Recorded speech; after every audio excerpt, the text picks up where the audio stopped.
น้องพิมพ์คนงาม โดย พิมพ์หรือว่าพิมพ์ พิมพ์โดย พิมพ์นามสกุลหยัง สีบุญเฮือง สีบุญเฮือง หรือว่าเรียกแบบไทยกับสีบุญเรือง โดย อยู่ลาวเพิ่นบ่มีรอเรือนะครับผมเป็นฮอนกฮูกบ่ โดย เอิ้นคือกันบ่ฮอนกฮูก โดย อืม ห้องเฮือนได้ ฮอเฮือนบ่ โดยห้องเฮือน งามเนาะพี่น้องเนาะ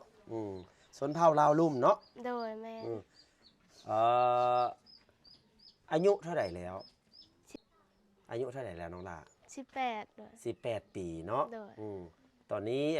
เฮ็ดอาชีพหยัง เฮ็ดให้เฮ็ดหน้า เฮ็ดไร่เฮ็ดนา โด ได้ ย ข่าวว่าไปเฮ็ดเวียกอยู่ตะเวียงจันทน์บ่ โดยแม่ ไปเฮ็ดหยังน้องล่ะ เฮ็ดเวียกบ้าน เฮ็ดเวียกบ้านได้เงินเดือนเท่าไหร่ ร้านหา ป่าน้องฝน1,500,000ล้านหนึ่งกับ1,500,000แบ่งครึ่งกับ750 750บวก1,500เป็น